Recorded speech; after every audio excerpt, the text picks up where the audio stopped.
Welcome back to For You Kokomo Mornings. I'm Bill Eldridge, filling in for Chad McCarter. Our guest from Bona Vista, Troy Bowers.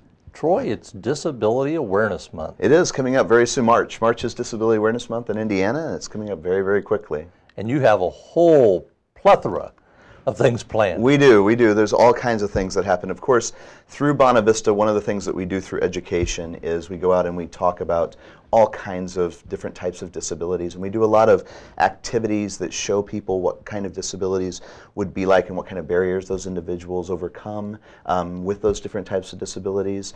When we talk about disability, of course, the word disability is a difficult word to define because it can cover so many things.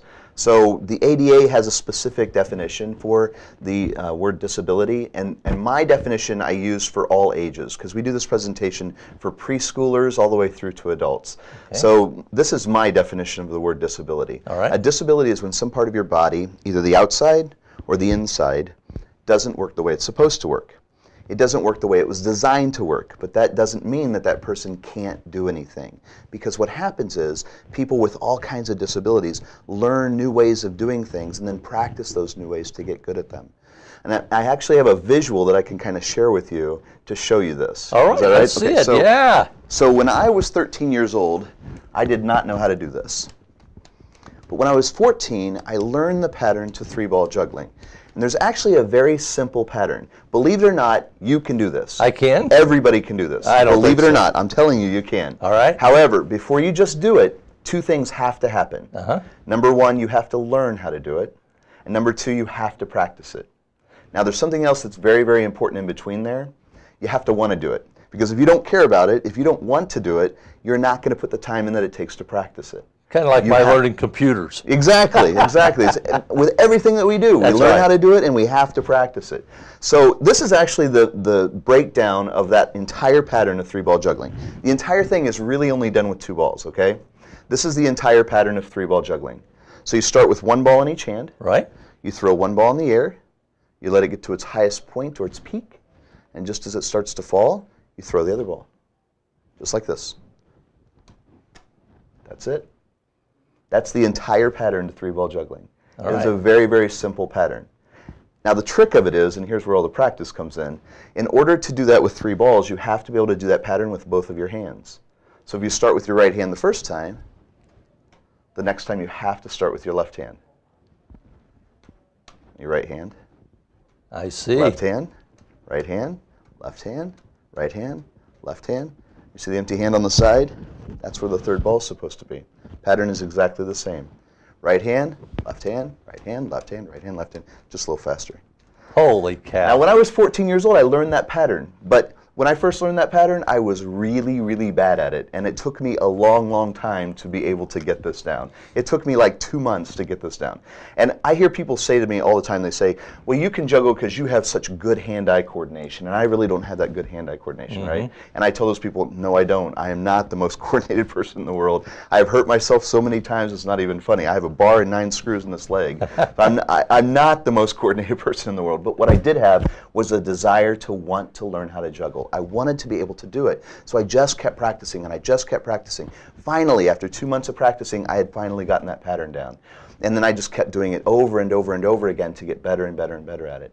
And it's the same idea for a person with a disability. It's not that that person can't do anything. It's that a lot of times they have to learn some new way of doing it and then practice that new way over and over and over again.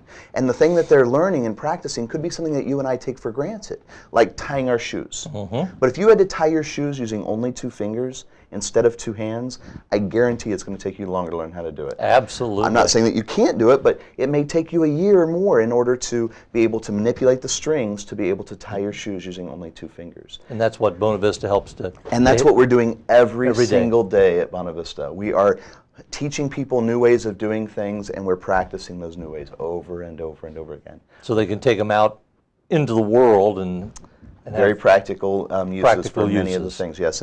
And that way a person can be as self-sufficient as they possibly can be. I was involved one time in Florida when I worked at a radio station in Clearwater, Florida.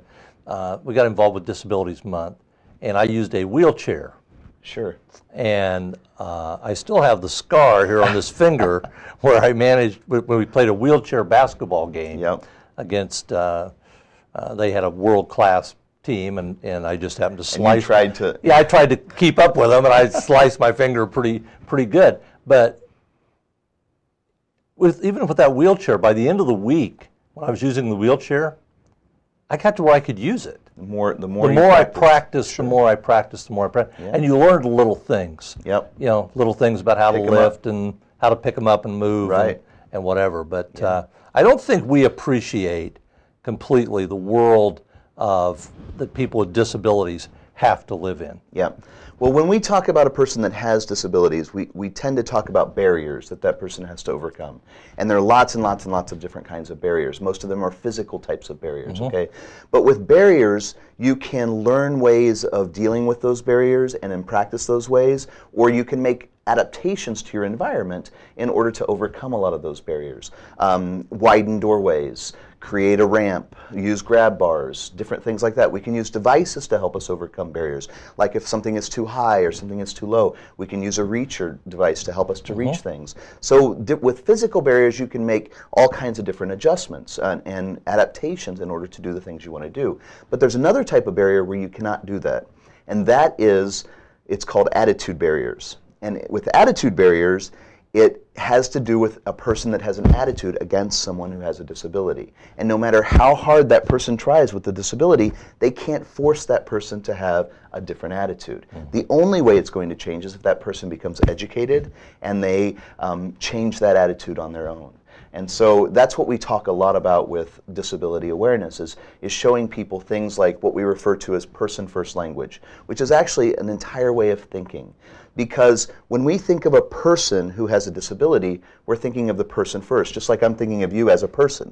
I don't think of you as the blue suit guy or the yellow shirt guy, right? So we shouldn't think of a person with a disability as the blind man or the deaf woman, because she's a woman who happens to be deaf. Be deaf. And it's more than just a way of talking or writing. It's a whole way of thinking. It's a whole attitude of seeing that person as a person, and then they just happen to have a disability, or they just happen to use a wheelchair, or they just, you know, those kinds of things. All right. You got something else going on at Bona Vista? We do, the Disability Awareness Basketball Game is coming up in March. We do a lot of the education pieces, but then we also have a wonderful Disability Awareness Basketball Game. Now, it's not a wheelchair basketball. It's regular basketball. I've played in it before, too. Wonderful, wonderful. So we have a team of celebrities that plays against the Bona Vista All-Stars, which is a team of people with all different types of abilities who receive services at Bona Vista, or are staff members a lot of times, or people in the community that are friends of Bona Vista, and so they play against this group of celebrities. And so we're still looking for some players and trying to get in contact with some players, but we usually have, with the celebrity team, put together people from all over the community. So we try to get people from different media outlets, we try to get people from the police department, the fire department, and in fact I ran into Ryan Smalley from Kokomo Fire Department. He's going to play again this year. Yeah. So we try to get people from all different areas so that we can make a nice makeup of that team from all over our community. And then we play on March 26th this year. It's a Tuesday evening. The game begins at 5:30, and it will be held at Memorial Gym. And it's open to anyone. It's free to the public. It's free to the public to Free come in and watch? Yep. And we do this in conjunction with, I also serve on the Kokomo Mayor's Advisory Council for people with disability issues. And so we do it in conjunction with that council as well. So they will be there. They're going to help with some things with the halftime show and different stuff like that. So it should be very interesting to see some of the stuff that's going to happen. Well, the Mayor's Council on Disability, look how downtown is now. Yeah.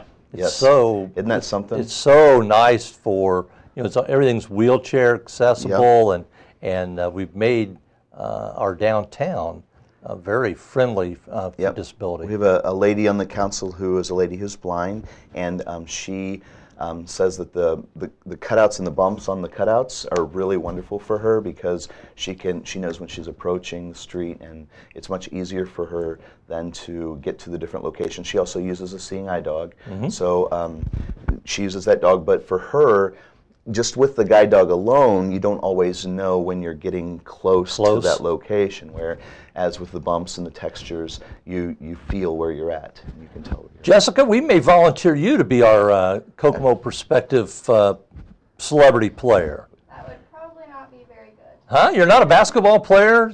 Jessica does afternoons on K4U, and I think she would be a great asset to the team. We'd love to have her on the team. Yeah, absolutely. So let's take a 1-minute break, come back and talk about the job fair that's going on at Bona Vista. All right, we're back with Troy Bowers from Bona Vista, and we were talking about Disability Awareness Month, which is March. Yes. But this Wednesday, we have a job fair. Wednesday, we have a job fair. It's going to be on the corner of Hoffer and Plate at one of our buildings there on Hoffer, 1226 Hoffer Street. And there are many positions that are open at Bona Vista right now. I did a printout this morning to just look at some of the jobs that we have available currently. And we have jobs everywhere from child development specialists to DSPs, which is direct support professionals in many of the areas that we offer where we work with adults.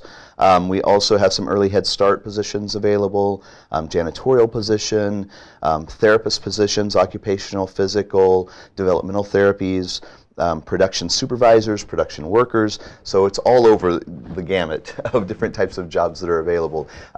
Please come Wednesday if you or someone you know is looking for a job or maybe looking for another job. Please come to the corner of Hoffer and Plate, and they will have the HR department there and fill out your application there, and they'll answer any questions, and hopefully we'll get a lot of people out there. Yeah. And a nice place to work. It is a wonderful place to work. Yeah, I left I used to work in more of the public sector, and I left that to come to Bona Vista because of the fact that what you're doing at Bona Vista is so rewarding. You're helping people every single day in whatever job function you're doing. So it's just a wonderful place to be. It really is. Troy, thanks for coming in, telling us about Disability Awareness Month. Thank you for having me. And we want people to start thinking differently when you see people with disabilities. Absolutely. We want you to try to broaden your horizon just a little bit. Gary Rum from the Rum Music Academy will be with us right after this.